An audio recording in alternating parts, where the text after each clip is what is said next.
ई, इड़ह, दो, ईड़ी और ई। एक वाक्य याद कर लेंगे आप तो एक वचन का आराम से याद करेंगे। इसे याद करना है आप लोग को इस प्रकार, ई दो ईड़ा इड़े, इड़ह दो ईड़ी ई। इस प्रकार आप याद करना है, ई दो ईड़ा इड़े, इड़ह दो ईड़ी ई। इस प्रकार आपको याद कर लेना है। मैं इस यही फार्मूला इसे याद कर लेंगे तो आराम से आप बना लेंगे। इसे याद करना है, ई दो ईड़ा इड़े, ई इड़ह दो ईड़ी ई। इस प्रकार कैसे बनाएंगे, फिर ई मतलब क्या होता है, ई से छोटी मात्रा बनता है तो छोटी मात्रा जैसे वारी, क्या हो जाएगा, वारी, वारी हो जाएगा, वारी, वारी हो जाएगा। उसी प्रकार इस पर भी छोटी मात्रा दे देंगे, वारी, वारी हो जाएगा,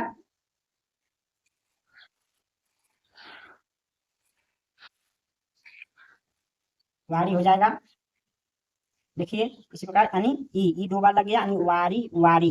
तो ई दो का मतलब अनि पहले विभक्ति और दूसरी में क्या लगेगा, छोटी मात्रा, वार पे वारी, वारी हो गया। अब तुझे हमने क्या लगाया, ईड़ा, तो इधर क्या लगा, ईड़ा, ई से छोटी मात्रा, तो फिर छोटी मात्रा दे देंगे और आड़ा लिख देंगे तो क्या होगा, वारिंदा। हमारा क्या हो जाएगा, वारिंदा, वारिंदा हो जाएगा। इसी प्रकार चतुर्थ विभक्ति में ईड़े लिखा है तो ई से छोटी मात्रा और अड़े लिख देंगे तो वारिंदे हो जाएगा, वारिंदे हो जाएगा। इसी प्रकार हमारा यानी पंचमी और षष्ठी विभक्ति में क्या लगेगा, इड़ह, इड़ह ई से छोटी मात्रा, ह से अह का मात्रा तो क्या हो जाएगा, छोटी मात्रा अड़ और अह का मात्रा तो वाड़ी। उसी प्रकार ये भी हो जाएगा क्योंकि दो बार है, वाड़ी, क्या हो गया, वाड़ी, वाड़ी। इस प्रकार हो गया। अब हमारा ईड़ी यानी सप्तमी विभक्ति में ईड़ी हो जाएगा यानी छोटी मात्रा और अड़ पे छोटी की मात्रा तो ईड़ी हो जाएगा, ईड़ी। अब क्या होगा, यानी ई से ई की मात्रा यानी वारी, संबोधन में वारी, हे अपने मन से लग जाता है तो हे वारी और संबोधन चिन्ह हो जाता है तो संबोधन में हे वारी, संबोधन चिन्ह। तो इस प्रकार हम एक वचन के वारी के एक वचन के सभी विभक्ति को इस प्रकार याद कर लेंगे, वारी, वारी, वरिरा, वारिरा, वारिदे, वारिरह, वारिरह, वारिदी, हे वारी। इस प्रकार याद करेंगे। अब एक फार्मूला को याद रखना है, ई दो ईड़ा इड़े, इड़ह दो ईड़ी ई। ये फार्मूला याद रखता है बस। इसे तो कोई भी किसी भी शब्द का रूप आपसे आराम से बना सकते हैं।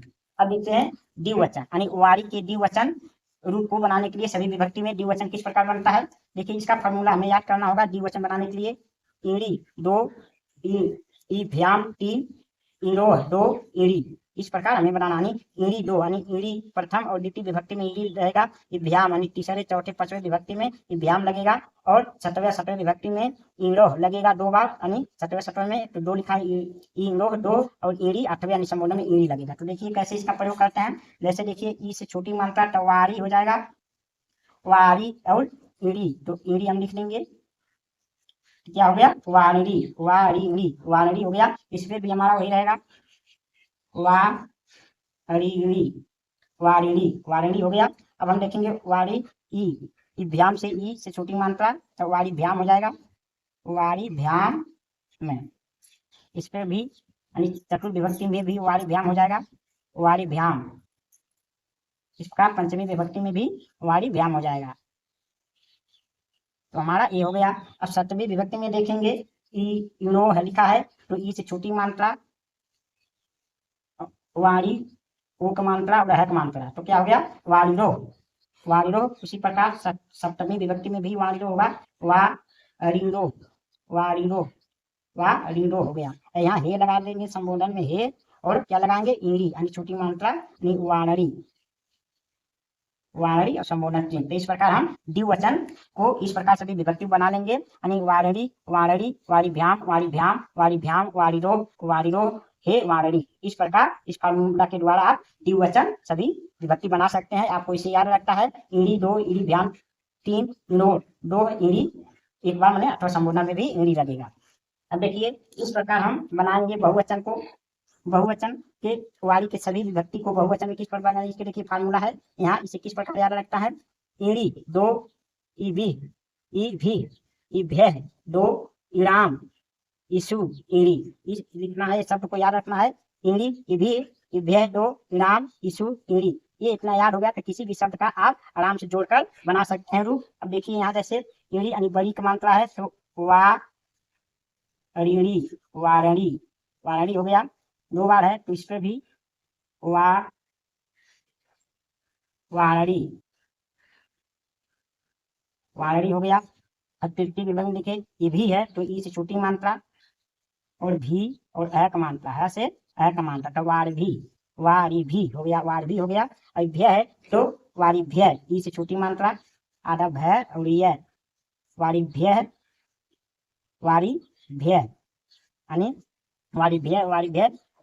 चतुर्थी और पंचमी विभक्ति में क्या हो गया, वारिभ्य। षष्टमी विभक्ति में देखिए यानी विराम है तो विराम से ई का मात्रा बड़ी का, तो ई राम हम जोड़ देंगे तो वारी राम हो जाएगा, वारी राम हो जाएगा। अब सातवें विभक्ति में हम ईसु जोड़ेंगे तो इस छोटी मात्रा असु यानी वारिसु, क्या हो जाएगा, वारिसु हो जाएगा। और संबोधन में हे लग जाएगा, हे वारिणी, हे वारिणी। इस प्रकार हमारा बहुवचन हुआ, याद हो गया। तो ये फार्मूला आपको याद रखना है, ईड़ी दो इभ्य दो इनाम ईशु ईड़ी, ये फार्मूला आपको याद रहता है। चलिए एक बार अब इसके आधार पर हम क्या करेंगे, देखिए अष्ट यानी हल्दी का रूप बना सकते हैं, सब रूप बना सकते हैं। अष्ट को अष्ट केवल लिख देंगे, उसके बाद इसी नियम से बना लेंगे। शक्त को शक्त लिख देंगे, इसी बना दधी यानी दही का रूप दध लिखकर बना सकते हैं, दध दध दध दध ऐसे लिख देंगे यानी 24 शब्द, उसके बाद इसी नियम से आप बना सकते हैं जोड़कर। अक्ष मतलब आंख का, इसी प्रकार से अक्ष लिखकर बना सकते हैं, आंख का शब्द रूप बना सकते हैं इक्रांत में। अब देखिए एक बार इसे हम आप लोगों के लिए रिवीजन कर देते हैं, दोहरा देते हैं। देखिए कैसे याद करेंगे, यानी विभक्ति प्रथमा विभक्ति, द्वितीय विभक्ति, तृतीय विभक्ति, चतुर्थ विभक्ति, पंचमी विभक्ति, षष्ठी विभक्ति, सप्तमी विभक्ति, संबोधन यानी एक वचन द्विवचन बहुवचन। तो वारी वारीड़ा वारीरे वारीरह वारीरी हे वारिणी वारिभ्याम वारिणो हे वारिणी वारिभ्य वारिराम वारिसु हे वारिणी। इस प्रकार याद करेंगे। फार्मूला देखिए, एक वचन के लिए हमें ये याद रखना है बनाने के लिए, ई दो ईड़ा ईड़े ईड़ह दो ईड़ी और ई, ये एक वचन के लिए बनाएंगे। द्विवचन बनाने के लिए ईड़ी दो ईड़ीभ्याम तीन ईड़ोह ईड़ी, इस फार्मूले की याद रखेंगे। और बहुवचन बनाने के लिए ईड़ी दो ईभ्य दो इनाम ईशु ईड़ी, ये याद रखना है। इस प्रकार आप बना सकते हैं और ऐसे शब्द लिखकर बना सकते हैं।